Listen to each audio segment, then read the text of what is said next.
En el caso de Colombia, decíamos que hay 277 conflictos ambientales.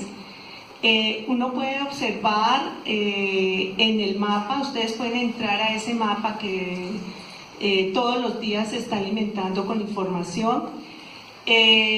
Digamos, de octubre al día de ayer no han aumentado los conflictos, pero los conflictos reportados, pero si uno piensa de los acuerdos de paz, etcétera, ve que, por ejemplo, en Amazonia y en toda la región del Chocó ha aumentado muchísimo la deforestación y los conflictos. El tema de la empresa es muy importante porque estamos hablando de la responsabilidad que las empresas deben tener con el ambiente, pero infortunadamente muchas veces se queda en el papel, las empresas hacen sus planes ambientales, pero para mi concepto a veces eso se queda corto frente a los impactos y frente a la situación del mundo y del país y de los entornos que son muy graves. Pensemos un caso ya muy cercano, que es el caso del río Bogotá, la contaminación que producen las curtiembres de Chocontá y en San Benito, y de ese tema viene hablando el país desde 1900 que empezaron a hacer esas curtiembres en el nacimiento del río Bogotá.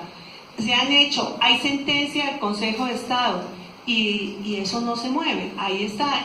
Se ha encontrado contaminación por cromo en la desembocadura ya en el canal del dique, y pues el tema no se mueve como debería ser, ¿no?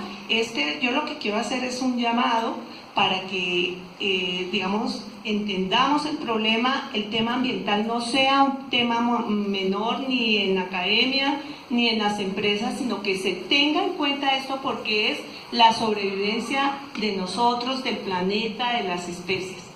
Quiero terminar más con una respuesta a algo que preguntaba hace unos años un profesor en la Universidad Nacional. ¿Es posible? Él preguntaba si es posible pensar que se puede sacar la naturaleza de la guerra, se puede sacar la naturaleza de la historia y se puede sacar la naturaleza de la empresa y de la economía. La naturaleza, digo yo, ¿no? Entonces, no se puede pensar, o sea, tenemos planes, cada uno hace un plan, pero eso se queda en el papel. Y los informes son formales, ¿sí? Presentamos el informe y sacamos indicadores, pero la situación del planeta y la situación del entorno cada día es mucho más grave.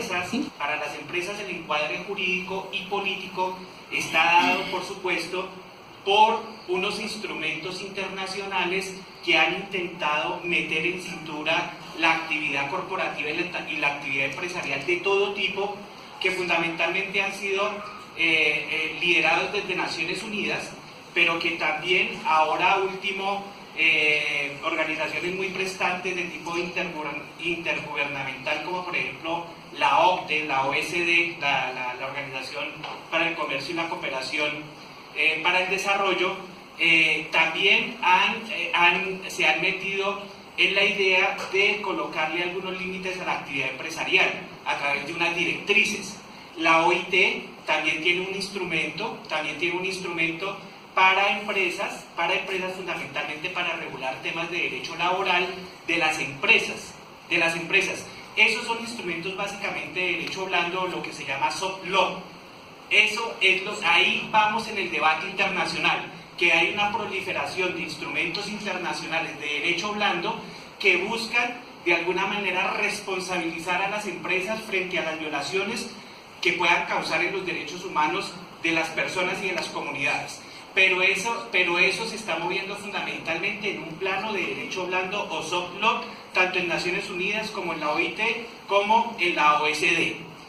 Y ahí se habla de responsabilidad empresarial y no se habla de obligaciones, porque el derecho blando que se dicta a través de principios o a través de directrices de la OSD para empresas y derechos humanos o los principios rectores de Naciones Unidas para empresas y derechos humanos tienen una característica, y es que son absolutamente voluntarios. Son códigos de conducta en donde las empresas sencillamente se adscriben y prometen, entre comillas, respetar algunos estándares básicos de derecho ambiental, de derecho laboral y de derechos humanos en sus operaciones. Pero si se producen esas vulneraciones, no hay mecanismos jurídicos vinculantes para castigar a las empresas hasta hoy. En Naciones Unidas, en el año 2014, el Consejo de Derechos Humanos tomó una decisión que me parece que es la vía correcta, y fue constituir un grupo intergubernamental para el estudio y para el avance de una propuesta de un tribunal internacional para empresas multinacionales por violaciones de derechos humanos. El grupo viene funcionando desde 2014, ha producido muchas reuniones internacionales, una de esas acá en Colombia, y ahí poco a poco se ha ido avanzando en esa senda para tener un instrumento internacional vinculante para empresas. Pero cuando estamos hablando del ELN, entonces ahí ya nos toca hablar de otra cosa, porque es que el Ejército de Liberación Nacional es un actor del conflicto armado que a través, digamos, de operaciones bélicas y dentro de su política de defensa y soberanía de los recursos mineroenergéticos y de hidrocarburos en el país, desde hace mucho tiempo tiene como política romper el tubo, como se dice en las comunidades, darle al tubo. Y eso está produciendo unos daños ambientales sumamente grandes. El año pasado se verificaron cerca de 130 explosiones a los oleoductos, tanto en el sur como en el Catatumbo. Y eso está produciendo unos daños ambientales muy graves. Entonces la pregunta aquí es, ¿cómo se le puede pedir responsabilidad a un actor del conflicto, ¿cierto? ¿Cómo las comunidades pueden de alguna manera denunciar eso que es una violación a un derecho también, a un derecho muy importante, un derecho de tipo colectivo y social como es el medio ambiente que está en tratados internacionales? Entonces ahí el encuadre es difícil meterlo en la perspectiva del panel sobre responsabilidad de empresas. Aquí estamos hablando de un actor armado. Entonces, para tratar de derivar algún tipo de responsabilidad frente al actor armado, entonces definitivamente el camino son los tratados que tienen que ver fundamentalmente con el derecho internacional humanitario. En los tratados de derecho internacional humanitario hay muchas normas, muchas prescripciones que tienen que ver con la protección del medio ambiente, como un bien común, como un bien muy importante en las comunidades que debe estar por fuera de la guerra, debe estar por fuera de la guerra. Hay una responsabilidad de las empresas, hay una responsabilidad de las empresas. El plan de acción que fue construido con la participación amplia, el plan de acción de derechos humanos y empresas, que fue un tema que el gobierno anterior hizo durante 2 años, se reunió con sectores sociales, con sectores empresariales, con sindicatos, con comunidades negras, con comunidades indígenas, estableció como objetivo principal garantizar que el Estado de Colombia proteja adecuadamente los derechos humanos y que las actividades empresariales sean respetuosas de los derechos humanos y contribuyan al desarrollo sostenible del país. Ese es el objetivo del plan. Para cumplir el objetivo del plan, el plan tiene más o menos 23 páginas y el plan es un desarrollo muy importante, incluso va más allá de los principios rectores de Naciones Unidas y Empresas, va más allá, lo cual habla muy bien de que se intentó colocar un estándar mucho más elevado que incluso el estándar internacional. Este plan, que tiene que ver con el Estado como actor económico, o sea, las empresas también son estatales, ahí está el Estado. Ecopetrol también todavía es la mayoría de las acciones son estatales, es decir, todavía a pesar de que existe una gran cantidad de accionistas que no son estatales sino que son particulares, es una empresa del Estado, es decir, es el Estado. Y frente a eso sí surgen unas reflexiones interesantes. El plan también habla de que se debe dar una participación efectiva a la sociedad civil en el desarrollo de los planes empresariales. Debe haber un concepto que es muy poderoso en Naciones Unidas, la debida diligencia en materia de derechos humanos. Eso es el concepto más poderoso del plan. ¿Qué es la debida diligencia? y ahí comenzamos a hacer las reflexiones más interesantes sobre ese tema. Justamente anoche, creo que a las 10:30 de la noche, no estoy mal, se aprobó la estrategia del fracking petrolero, es decir, la posibilidad de hacer nuevos explotaciones utilizando esta tecnología cuestionada en todo el mundo. Muchas de las ponencias de los congresistas que estaban ahí, de los representantes de la Cámara, era sobre la debida diligencia. ¿Hasta qué punto estamos siendo responsables en aprobar una norma que en el mundo está siendo fuertemente cuestionada por violar todos los temas medioambientales, pero especialmente los temas humanitarios, los temas sociales, los temas comunitarios? En la debida diligencia hay muchos desarrollos. En el caso que estamos tratando, dice el texto del Plan Nacional de Derechos Humanos y Empresas, dice que hay que ver los derechos humanos como una ventaja competitiva. Quieren colocarle a la empresa la posibilidad de decir, oiga, si usted trabaja en pos de los derechos humanos, si hace acciones que permitan la protección de los derechos humanos de las comunidades, eso no es un gasto, es una ventaja competitiva que usted como empresa debe mostrar. Es como un sello. ¿Sí? De hecho hay una ISO medioambiental que no tiene certificación, que es voluntaria, que es un sello que las empresas se quieren colocar de ser respetuosos con los derechos humanos y que permite que sus actividades empresariales no solamente no vulneren, sino que además reparen las posibles violaciones de derechos humanos. Y ahí está el otro componente. Vistos estos dos temas, ¿sí? Vistos estos dos temas, tenemos, ¿cuál es el escenario?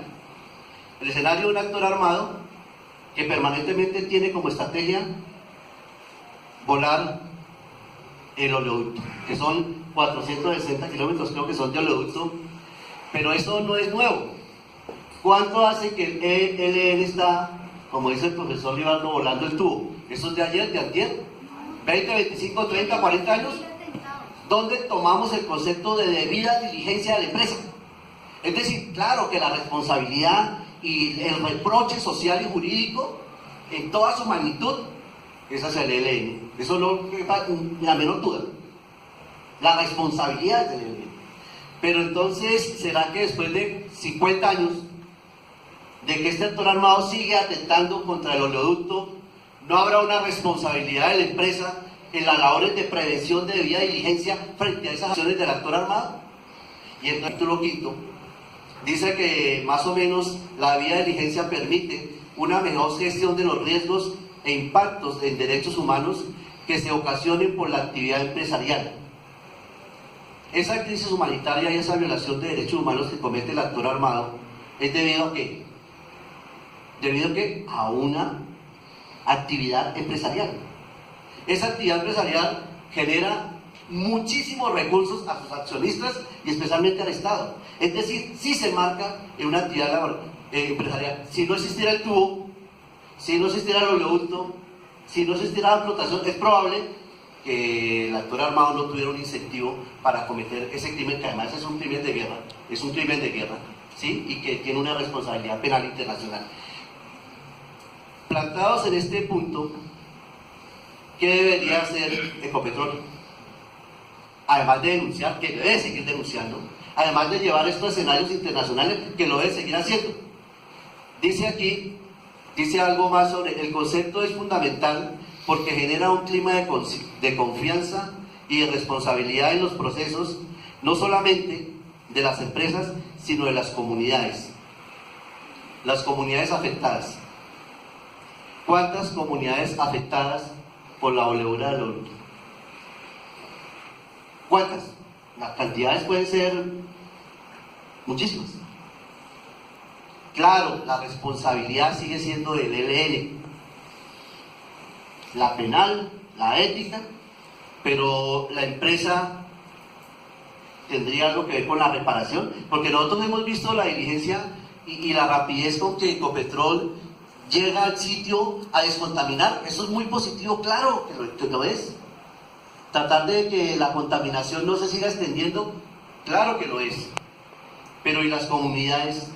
Las comunidades afectadas, las comunidades por las cuales pasa esa empresa que está representada en el oleoducto. Ahí no hay una debida diligencia en querer pensar que ese tubo es solamente un tubo. No es solamente un tubo. El tubo puede que ocupe, no sé, doctor Libardo, 15 metros, 20 metros, 30 metros, con todos los límites que coloque Ecopetrol, pero es que no son 30 metros. Es la posible afectación de derechos humanos de una comunidad que está cerca al oleoducto. Y yo creo que sobre eso habría que reflexionar un poco más en este concepto de la debida diligencia. El Plan Nacional de Derechos Humanos y Empresa señala algunas acciones respecto de la debida diligencia, acciones concretas a corto plazo. Dice, desarrollar una guía sobre los crecientes riesgos en derechos humanos por actividades empresariales en zonas históricamente afectadas por el conflicto armado. ¿Cuánto lleva colocado el oleoducto? No sé, 20 años, 30 años, 40 años. Esta no es una zona, esas comunidades que atraviesan o que están ubicadas en el trayecto del oleoducto no merecerían que justamente se les diga que el hecho de estar pasando el oleoducto genera altísimos riesgos para esa comunidad.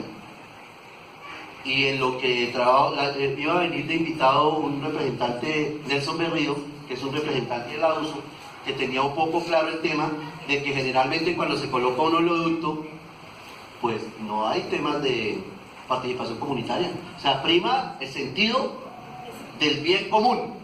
O sea, este tubo es para el bien común, para generar recursos. Pero el plan establece que si esa actividad empresarial genera un riesgo, las comunidades deben participar. Y yo creo que ese tema es muy interesante. Ahora que se aprobó anoche esta nueva estrategia de explotación, claro que hay que exigir a las comunidades que son actividades de alto riesgo, porque lo son, porque ha muerto gente, porque ha quedado gente desplazada. Claro que es una actividad de alto riesgo en medio del conflicto armado, claro que sí, porque el ELN todavía continúa como una organización insurgente. Luego tenemos, dice que la Consejería de Derechos Humanos y la Dirección Nacional para el Postconflicto articularán un sistema integral de prevención y gestión de conflictos para la construcción de una vía que deberá ser trabajada de forma participativa con empresas y sociedad civil. Aquí hay una gran tarea, y es que el Estado debe acercarse nuevamente a las comunidades y explicarle a las comunidades realmente cuál es el riesgo que genera esta acción. En las actividades empresariales establece una serie de herramientas para el mundo de los negocios, donde indica que no solamente debe haber una labor de monitoreo respecto al tema de derechos humanos, sino que debe tener un papel activo frente a la orientación y el respeto de los derechos humanos en el sector empresarial. Y dice que el Estado, junto con los actores armados y las organizaciones comunitarias, pueden generar escenarios de concertación. Este plan puede ser el encuadre que está señalando el profesor Libardo, porque si hay posibilidad que las comunidades, que la empresa, que las directivas de la empresa comiencen a establecer los riesgos que derivan de la actividad del sector petrolero empresarial, es posible que de ahí pueda salir una idea como la que surgió hace muchos años desde la Asamblea por la Paz, de hacer una agenda de acuerdos humanitarios sobre el tema minero, sobre el tema petrolero y sobre el tema energético. Es una posibilidad que está en el plan y que no riñe con el plan. Estos temas ya te doy para hacer una pequeña réplica de las tres personas. Entonces, esa posibilidad existe en el plan porque dice que habrá la posibilidad de crear ese escenario. No sabemos cómo se va a desarrollar. Yo lo que planteo es que en ese escenario se pueden permitir propuestas. Las propuestas de acercamiento es una urgente necesidad de buscar un punto de encuentro nuevamente con los actores armados. Creo que es urgente. Con el ELN es urgente. Esta participación y darle la palabra a la doctora y al doctor para que cierren con una pequeña conclusión. Los temas relacionados con los ataques a la infraestructura de la industria petrolera, a las comunidades y al medio ambiente. Ecopetrol, por ser todavía una empresa de mayoría de accionista estatal, puede ser justamente quien, si este plan es un plan estatal, ¿por qué sería descabellado pensar que fuera una empresa del Estado la que comenzara a desarrollar justamente los principios del plan? Entonces el plan es un marco jurídico y político que permitiría a Ecopetrol dar un paso adelante e iniciar una reflexión sobre el tema. Uno utiliza los instrumentos jurídicos que existen. Este plan se demoró, los que estuvieron allá, ese plan dicen que se demoró como 17, 18 años en salir a la luz pública como una guía desde el Estado, donde el primer comprometido es el Estado con ese plan. Es decir, esa es nuestra herramienta de trabajo. Claro que nos gustaría que hubieran convenios y tratados internacionales muy poderosos, muy fuertes, que limitaran la actividad de las empresas. Pero por lo pronto, en este momento lo que tenemos es justamente este plan, y este plan nos permite hacer muchas cosas. Está el tema de memoria, está el tema de posconflicto. Entonces yo creo que la idea es justamente este pequeño panel, así tan rápido, era que nuestros estudiantes y nuestros docentes vieran nuevos escenarios de trabajo en la maestría en Derechos Humanos, de sus trabajos de grado, y que permitieran que esos trabajos tuvieran algún impacto en la realidad concreta. Bueno, yo les agradezco.